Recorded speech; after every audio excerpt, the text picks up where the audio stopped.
Okay, welcome back everyone, Zaf here to yet another juicy solo leveling rise video. For today's video, we're going to cover Charlotte. Let's go over her build, her skill rotations, and also what skills to level up that we get the most damage possible out of her. There are a lot of artifact builds you can use for either free-to-play, pay-to-win, etc. So let's cover everything that we know exactly what to do. And also, really quick, do not forget to subscribe. That we hit the 100,000 subscriber milestone. We're almost there, we can taste it, so let's reach that mark together. And really quick, a big shout out to Zayad for being the first comment on our last video. Here is your shout out, you finally did it, and enjoy your juicy Discord role. And if you're new and you're wondering what I mean by Discord role, basically, when you're the first commenter, you get granted a Discord role for every single season. We just finished season 3, now we're on season 4. We're going to have a new role coming out. So if you haven't joined yet, make sure to hop on our Discord server. We have the #1 community for a reason. And also the supporter program is on pause right now. You can't support anyone, but if you extend it, you're good to go. Just wait a few days, it'll come back. Then we'll get some brand new codes to send out. Alright, so for Charlotte, there are a few sets you can actually run on her. And it just depends if you're free to play, if you're paid to win, etc. Because if you're free to play, you're probably not going to have a full set curse. That's just not possible. That's what I'm running on her right now. Curse is the most consistent set you can run. Well, you have to remember there are many other sets you can use. One set people keep getting confused about is the one-hit kill set. Everyone keeps thinking, well, if I use the 4-set effect, I can get the cooldown reduction, but no, you cannot. You have to remember, Charlotte's ultimate is based off her basic attacks. Once you do a full rotation, either once or twice, depending on her advancement, you get to use her ultimate again. This cooldown does not apply to that effect, so if you get the 4-set effect, you're wasting a 4-set bonus, so don't do that.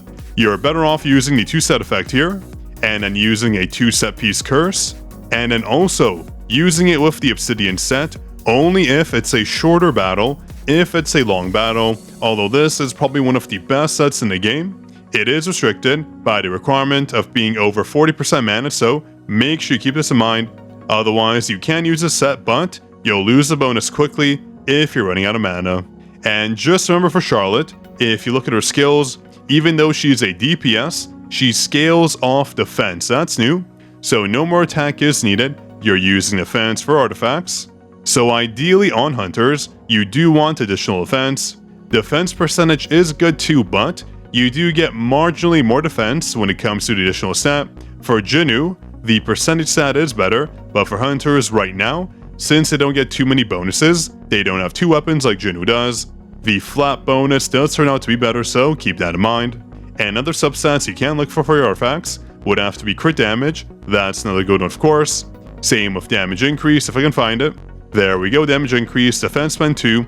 These are all stats you can use, but always prioritize their defense and crit damage. That always nets you the best bonus. But going back to the artifact sets, again, like I mentioned, 8-set curse is obviously very good. A lot of people might want to use warmongers, but you have to remember, with warmongers, although you're getting a pretty substantial defense bonus, you have to remember the stacks are hard to get off, and keeping them alive is obviously not easy. And also you have to remember, you do get diminishing returns from the bonuses, although you're getting a 24% defense bonus. If you have a lot of other defense bonuses, this bonus right here will be reduced, so it's not the full bonus you see here. Warmongers is the best set in the game if you have no other bonuses. If you have other bonuses, Curse is better. So if you look at the top right of the screen, I recorded the ultimate damage for Charlotte using each of these sets. Obviously the Warmonger set had the biggest bonus, and that's just because we tested these out with no artifacts on her besides these sets and their bonuses, meaning this is the raw damage output from the set itself. Obviously Curse has a lower damage output because it scales off your damage, and if you don't have any other damage sources, so no defense bonuses being applied, this will be less. And Warmonger will obviously be higher, but one set that was super interesting was this right here. 2-set Curse, 2-set 1-hit kill, and 4-set Obsidian. Again, I think this is the ideal set to use if you won't have any mana issues, and if it's a shorter battle, but when it comes to a longer drawn out battle, you can go ahead and use the 8-set Curse it'll be way more consistent. Again, these damage figures are not accurate, but these are all the sets you can use. Obsidian is actually one of the better sets, period, just because of the 24% damage increase, the only drawback being the mana requirement.